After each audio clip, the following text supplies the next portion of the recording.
Welcome to Live Interactive English. My name is Sydney. And I am Mike. Welcome, everyone. Today we are beginning a two-day look at probably one of the most famous novels in the English language. Yes. Something that many people have read, something that probably more people have watched because they've turned it into TV series, movies, many times. We're talking about Pride and Prejudice, probably also the most famous novel by the great English novelist Jane Austen. Yeah, Jane Austen. And you know, I have to say, I am one of the people who has seen the movie. Okay, and I've never actually read the book. Me too. You know, and I've only actually seen the one with Keira Knightley. Oh, I think that's the most recent movie version, if I'm very correct. popular one, too. Very popular. Right? Just to show you, as you said, the most recent movie version, but still people go out, they buy tickets, they sit there, they eat their popcorn and watch a movie that they might have read the book of in high school. Yeah. I was really lucky. I had a student here in Taiwan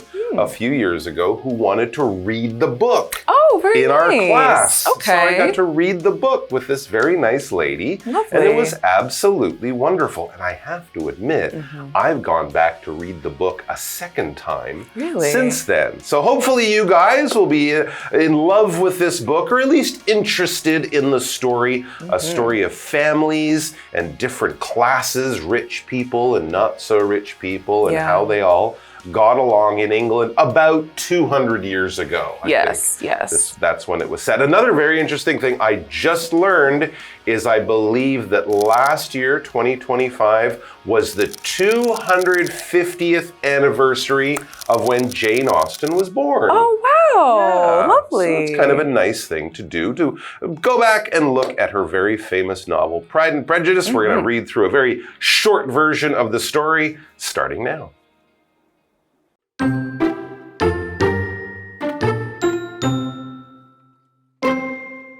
Elizabeth Bennet lived at Longbourn, a modest country estate with her parents and 4 sisters. She was intelligent, spirited, and had a quick sense of humor that set her apart from other young women of her time. At a local dance, Elizabeth met Mr. Fitzwilliam Darcy, a wealthy and handsome gentleman. However, his cold and proud manner immediately put her off.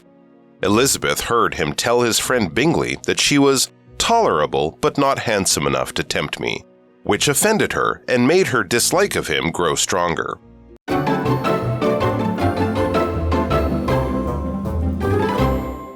All right, and we are going to start our day one talking about Pride and Prejudice. Yeah, let's get into the story and see what this famous book is all about. It says, Elizabeth Bennet, remember that name, Elizabeth Bennet lived at Longbourn, a modest country estate with her parents and 4 sisters. So there you go. That's a pretty good setup of the family that is at the center of this story. It's about Elizabeth Bennet. Her family lives in this modest country home. It's quite a, pretty nice, fancy house. All right, I was going to say modest is an interesting choice of words, I think. Interesting way. I guess compared to the really rich people who might be like cousins of the king or something, this was just kind of an okay fancy house. When we say modest in this way, we're not talking about you being not proud. Oh, no, don't compliment. Oh, it was nothing.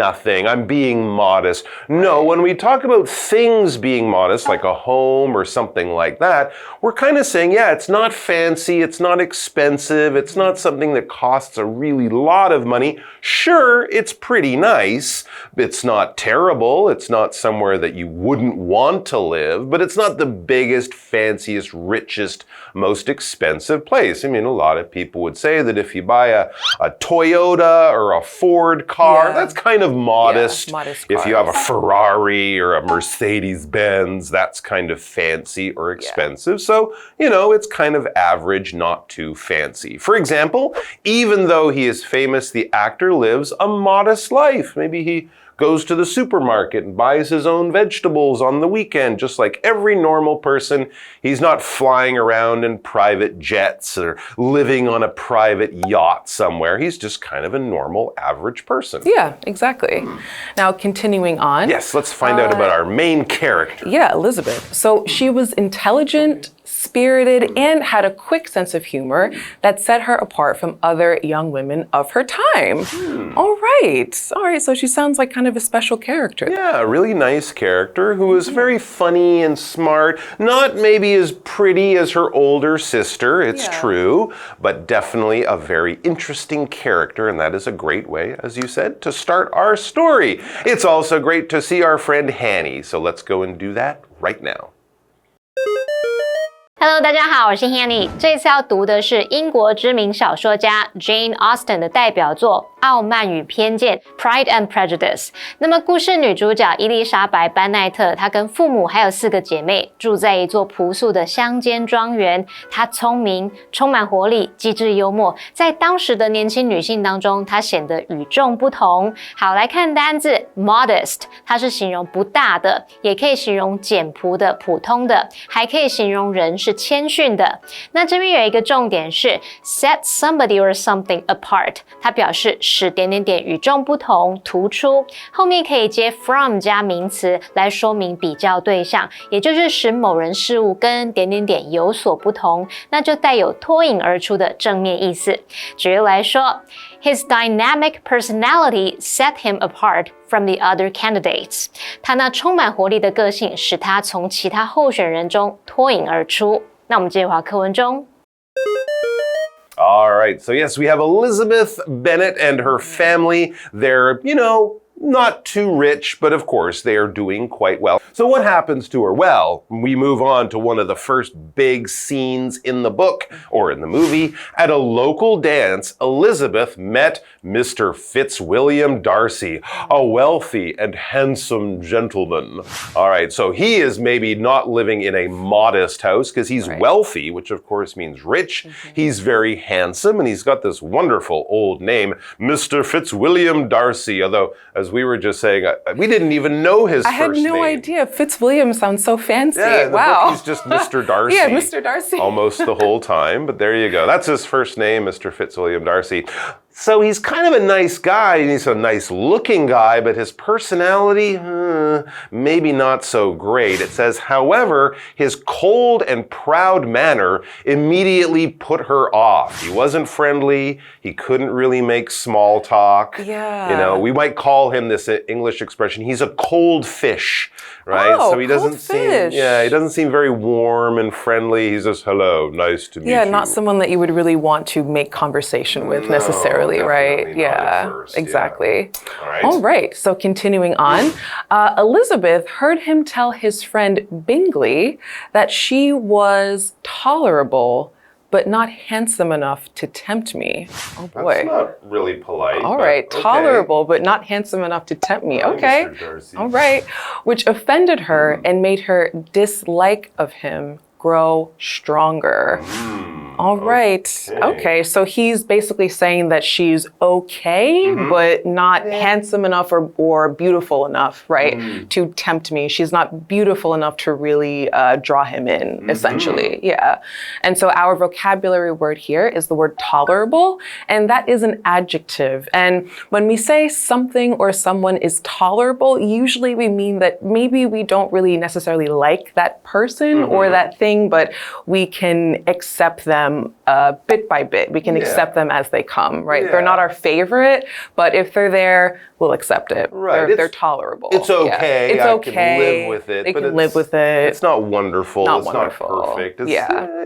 It's hi-how. Yeah, it's so-so essentially, right? Exactly. Yeah. So for example, we could say the heat was tolerable because of the cool sea breeze. Okay. Great example there. Yeah, so that would be a day when it's really, really hot if you're not by the sea, not getting that wind. But with the wind, it's okay. I don't need the air conditioner on yet. All right, and of course, when she heard Mr. Darcy call her this or say this about her, she's okay. She was offended. This offended her. When you offend someone, you're basically rude or mean to them. You insult them. If someone calls you a bad name or makes fun of you and it hurts your feelings, that person has offended you. You feel, we can also use it as an adjective, I feel offended. I feel like they kind of came up and slap me across the face. Not by actually doing that, but by saying rude, mean, nasty, unkind things to me. So, of course, we try not to offend people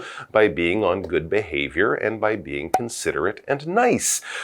Unlike Jack, let's talk about Jack in our sentence here. Jack's attitude offended everyone at the party. Wow. He was so rude and mean. Everybody at the party's like, we don't like Jack. He's a nasty guy. You know who's not nasty? Hanny. Hanny. She's a sweetie. We love you, Hanny. Let's go talk to her. 在一场舞会上，伊丽莎白认识了达西。他是个又帅又有钱的绅士，不过对方冷淡傲慢的态度立刻让他反感。他听到达西对朋友宾利提到他，说他还过得去，但不够漂亮，引不起他的兴趣。那这一段话就冒犯了他，让他的厌恶感更加强烈。好，来看单字 tolerable， 它是形容尚可忍受的、过得去的。offend 是动词，表示冒犯、得罪或是触怒。Mike 老师在描述被冒犯像是被当面打耳光，他用到 slap 这个动词 S-L-A-P slap 表示拍打或是掌掴的意思。这边还有两个重点，第一个是 put off 的用法。首先我们可以用 put somebody off 或者是 put off somebody 来表达使某人讨厌或是反感。举例来说 The smell of cigarette smoke really puts me off. 烟味真的让我很反感。第二个用法是 put something off 或者是 put off something， 这是表达延后、拖延什么什么。例如 They decided to put the trip off until May. 他们决定把旅行延到5月。第二个重点是 make 加受词加原形动词的不同意思。首先它可以表达使得、致使、让怎么样怎么样，不带有强迫的语义。例如 Dancing makes me feel relaxed. 跳舞使我感到放松。那第二个如果把 make 当作实义动词，是表达迫使、要求，这时候就带有强迫的意思。像是 The teacher made him stay after school. 老师要他放学后留下来。那这话课文中Okay, we are back. And Elizabeth Bennet, who's a very nice young lady, was just offended by this Mr. Fitzwilliam Darcy, local, rich, handsome man. He said, yeah, she's okay, not super pretty. I don't really like her much. Oh, how rude. Could you imagine? I know. Poor It would Elizabeth. really hurt your feelings. She didn't even get a chance. Exactly. My gosh. I don't think, actually, you're right. I think at that point in the story, she's only spoken to him for a few minutes. Right. Okay, so we are going to go on to the second part of the story, and we'll be right back.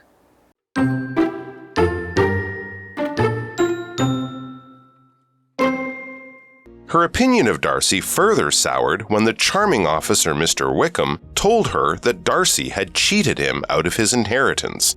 Due to her prejudice, Elizabeth believed Wickham's story without question. Therefore, when Darcy unexpectedly proposed marriage, Elizabeth refused him immediately. She accused him of separating her sister Jane from Bingley and of treating Wickham cruelly. The next day, Darcy gave her a letter that challenged everything she believed.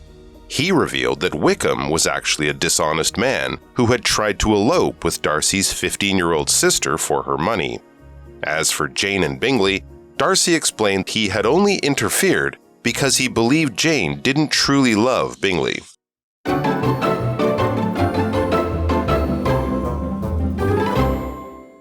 All right, we are going to continue along learning more about Elizabeth and Mr. Darcy and his, I guess, his lack of interest maybe in Elizabeth. He's not a charming guy in their relationship. It's a new relationship. It's new, yeah. They just met each other, but it's not really going super well. It's not. They don't seem to like each other very much. Not at all. All right, let's continue. So her opinion of Darcy further soured when the charming officer, Mr. Wickham, told her that Darcy had cheated him out of his inheritance. Okay, now it's two strikes against Darcy. First, he's saying Elizabeth is not handsome and she's tolerable, and now she's finding out that he cheated this man out of his inheritance, That's right? right? An inheritance is obviously usually money that you would receive when a family member passes away. Exactly typically. right. Yeah. So he was going to get this money from his grandfather or something. And this Mr. Wickham, who's an army officer, and normally they're honest and tell the truth, right? And that kind of thing. He told Elizabeth, oh, he stole all this money from me. That's another bad thing she's just heard about Darcy. So as you say, she is really not thinking that this guy is nice or a good fellow. It says, due to her prejudice, Elizabeth believed Wickham's story without question. Yeah, we do this sometimes, don't we? You kind of think something about someone. Maybe it's a good thing, maybe it's a bad thing. Then you hear another thing about that person that's good or bad. And you go, oh yeah, that's exactly what I thought. So now you really believe in what you believe. You really believe what you're told and what you feel.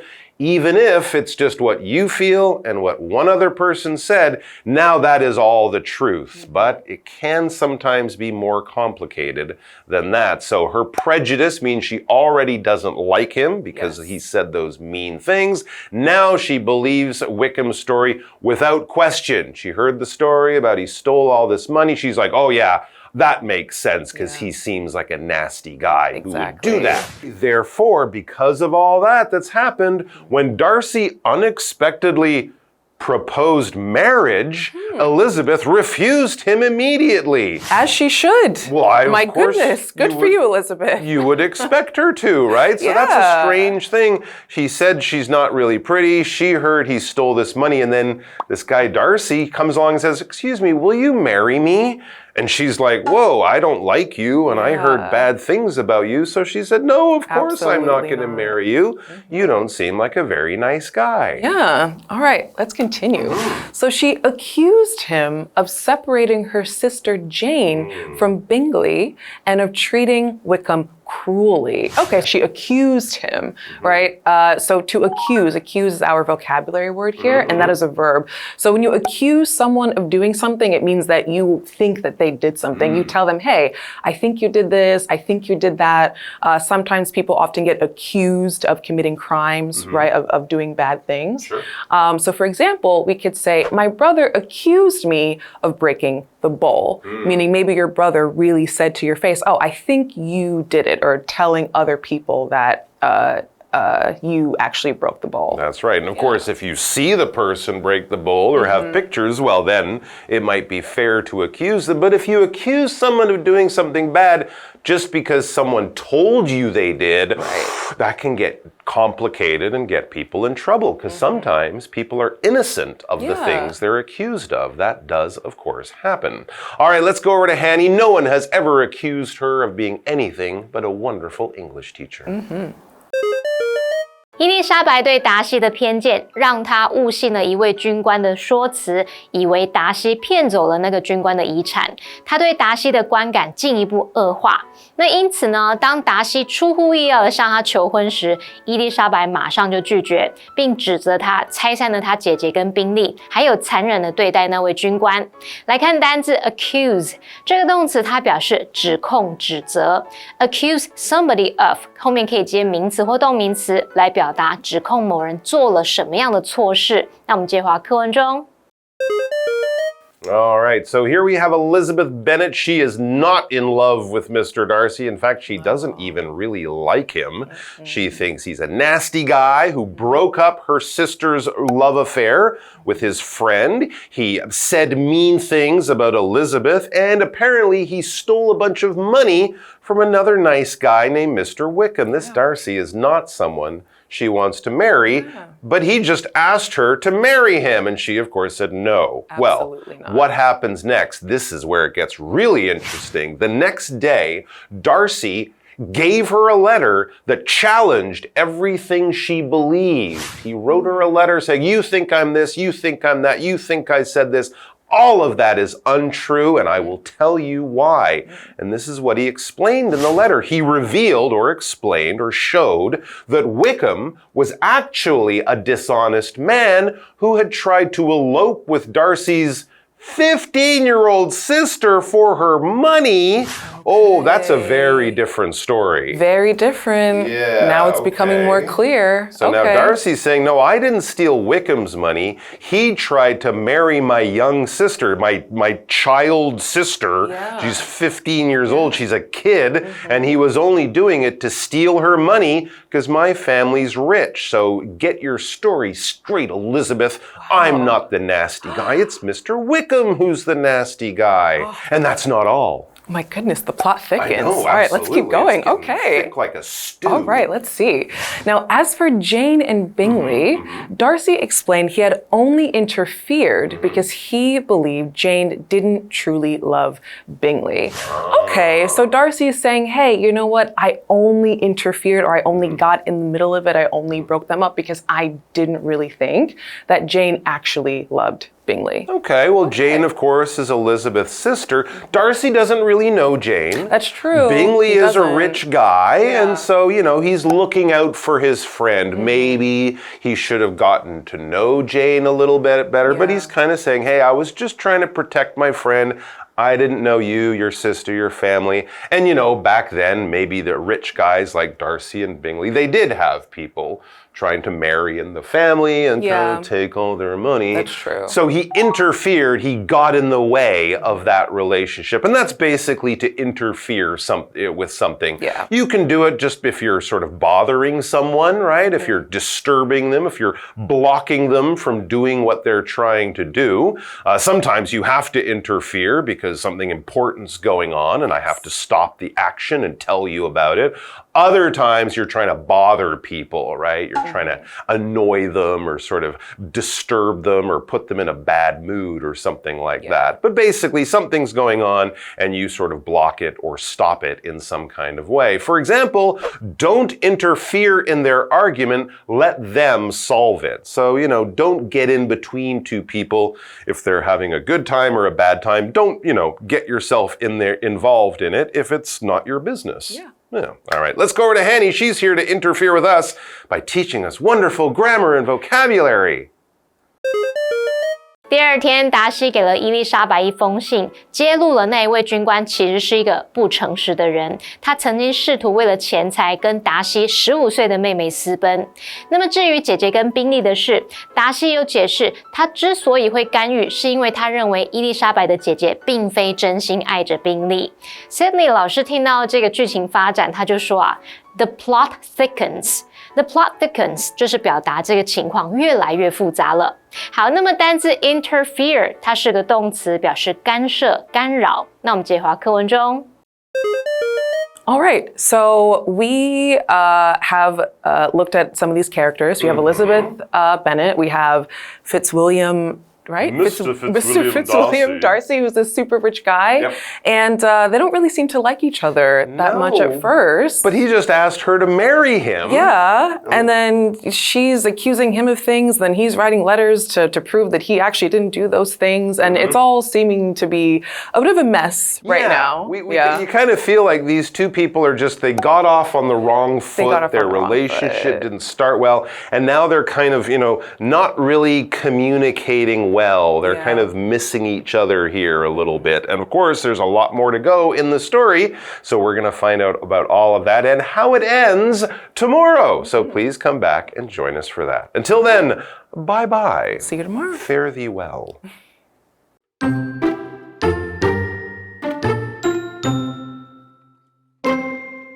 Elizabeth Bennet lived at Longbourn, a modest country estate with her parents and 4 sisters.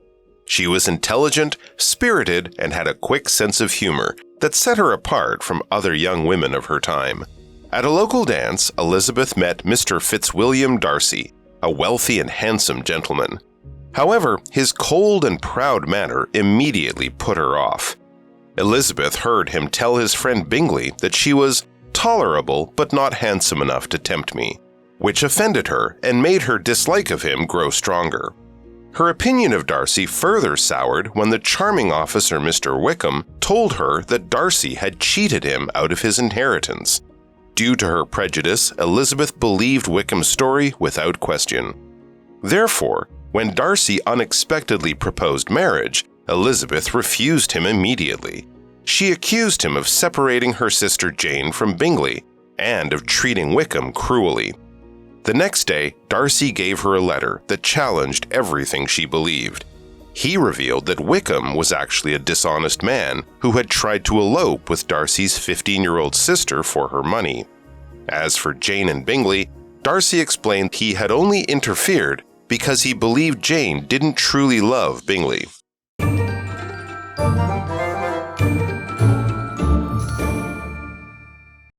最后我们来复习今天课文里的单字文法。单字的部分有 modest 是形容词，形容不大的、简朴的、普通的。tolerable 它是形容尚可忍受的、过得去的。offend 动词表示冒犯、得罪或者是触怒。accuse 动词表示指控、指责。interfere 也是动词，表示干涉、干扰。文法的部分，第一个学到 set somebody or something apart 表示使点点点与众不同、突出。第二个学到 put off 的用法。我们可以用 put somebody off 或者是 put off somebody 来表达使某人讨厌或反感，也可以用 put something off 或者是 put off something 来表达延后、拖延什么什么。第三个学到了 make 加受词加原形动词的不同意思。首先它可以表达使得、致使、让，这时候不带有强迫语义。那第二个它可以当实义动词去表达迫使、要求，这时候就带有强迫的语义了。好，那以上是今天的讲解，同学们别走开，马上回来哦。